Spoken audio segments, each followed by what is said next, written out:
Hello friends, मैं आज आपको बताऊंगा राजस्थान का इतिहास। ठीक है, मैंने 2 क्लास तो लगा दी है राजस्थान के इतिहास के बारे में। ये तीसरी क्लास है। इस आपको इसे ध्यान से देखना है। पर चलते हैं बिना किसी समय की बर्बादी के। राजस्थान का इतिहास। राजस्थान में कुल 19 रियासतें थी। ठीक है, रियासत का उपभाग या ठिकाना ठिकाना 3 थे। ठीक है, जिसमें से चीफ कमिश्नर और केंद्र शासित प्रदेश अजमेर में था। ठीक है, और रियासत रियासत पहली रियासत मेवाड़ रियासत थी, जिसको वर्तमान में उदयपुर के नाम से जाना जाता है।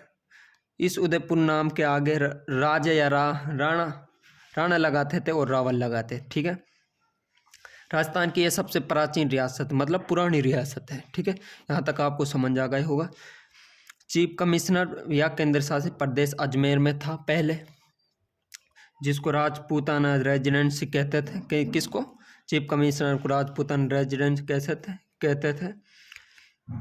स्थापना 1818 ईस्वी में मुख्यालय दिल्ली में हुई थी। पहले दिल्ली में हुई थी, फिर राजस्थान में आई, राजस्थान में अजमेर में आई। ठीक है, मुख्य अधिकारी रेजिडेंट ऑफ राजपूताना कहता था। जो इसका मुख्य कमिश्नर होता था उसको रेजिडेंट ऑफ राजपूताना कहा जाता था। ठीक है, यहाँ तक आपको समझ आ गया होगा।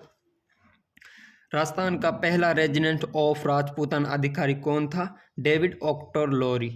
कौन? डेविड ऑक्टरलोरी। यहाँ तक आपको समझ आ गया होगा। फिर 1832 ईस्वी में अजमेर में भेज दिया गया, क्योंकि यह दिल्ली से अजमेर भेज दिया गया। कितने में? 1832 ईस्वी में।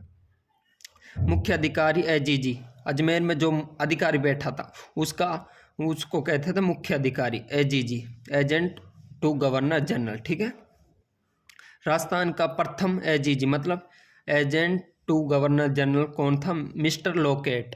कौन? Mister Lockett. फिर राजस्थान अजमेर से कहाँ भेज दिया गया? ये 1845 ईस्वी में माउंट आबू या सिरोही में भेज दिया गया था, जो कि अस्थायी चीफ कमिश्नर था। यहाँ क्यों भेजा गया? ये मई और जून में भेजा गया, 2 महीने के लिए भेजा गया। ये क्यों? यहाँ मई व जून में गर्मी कम पड़ती थी, जबकि अजमेर में अधिक गर्मी पड़ती थी, इसलिए गर्मी से बचने के लिए माउंट आबू में भेज दिया गया था अस्थायी चीफ कमिश्नर को। ठीक है, 1857 की क्रांति इसको देखते हैं। पहली बार सूचना कब मिली? 19 मई को अंग्रेजों को पहुंची। 19 मई को कहाँ पहुंची है? उस समय माउंट आबू में, सिरोही में था। ठीक है, अस्थायी चीफ कमिश्नर के पास ये सूचना पहुंची 1857 क्रांति की। ठीक है, उस समय माउंट आबू के एजीजी कौन था? पेड्रिक लॉरेंस। ठीक है, एजीजी कौन था? पेड्रिक लॉरेंस। अब इन 3 ठिकाने के बारे में चर्चा कर लेते हैं। ये 3 ठिकाने कौन से थे राजस्थान के? पहला नीमराना, जो कि अलवर में पड़ता है। यहाँ तक आपको समझ आ गया। फिर लावा, जयपुर रियासत में, वर्तमान में टोंक रियासत में है ये लावा। ठीक है, लावा ठिकाना 2। और तीसरा कुशलगढ़ बांसवाड़ा में है। यहाँ तक आपको समझ आ गया होगा बड़े तरह से, और नहीं आया हो तो आप कमेंट में लिख दें, मैं आपको दोबारा की एक क्लास बता दूंगा। ठीक है, चलते हैं। इसको देखें। रियासत कितनी थी? 19, जिसमें से टोंक मुस्लिम रियासत थी एक। ठीक है, और भरतपुर, धौलपुर। और 16वीं रियासत कौन सी थी? राजपूत रियासतें। 16 रियासतें राजपूत रियासतें थी, केवल 3 रियासतें अदर हुआ की थी जाति के। ये 16 रियासत राजपूत रियासतें। राजपूतों की उत्पत्ति के सिद्धांत। राजपूत की उत्पत्ति कैसे हुई इसको समझिए। इतिहासकार गौरीशंकर हीराचंद ओझा के द्वारा, जीएच ओझा मतलब राजपूत आर्यों की संतान है। किसने कहा? गौरीशंकर ने। क्या कहा?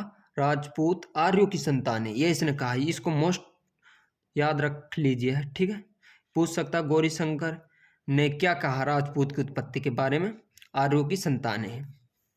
आर्य संतान क्या है? संतान क्षत्रिय थी। ठीक है, क्षत्रिय ही रहे में आर्य। इसको देखे। इतिहासकार 2, ये दूसरा वह है उसका स्पीच।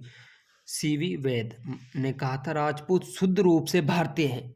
किसने कहे? सीवी वैद ने, इतिहासकार थे। राजपूत शुद्ध रूप से भारतीय हैं, अर्थात वैदिक आर्यों की संतान है। वैदिक आर्यों की संतान है। तीसरा को देखें। नैन चंद्र सूरी ने ग्रंथ लिखा हमीर महाकार और कहा राजपूत सूर्यवंशी है। किसने कहा? नैनचंद्र सूरी ने कहा अपने ग्रंथ में, हमीर महाकाल में कहा था। और फिर चौथा को देखें, जयनायक भट्ट ने ग्रंथ लिखा पृथ्वीराज विजय, इसने भी यही कहा, क्या कहा, राजपूत सूर्यवंशी है। आपको यहाँ तक समझ आ गया होगा, आगे कल पढ़ेंगे। तो इस क्लास को यहीं समाप्त करते हैं। आई होप आपको समझ आ गया हो। Thank you.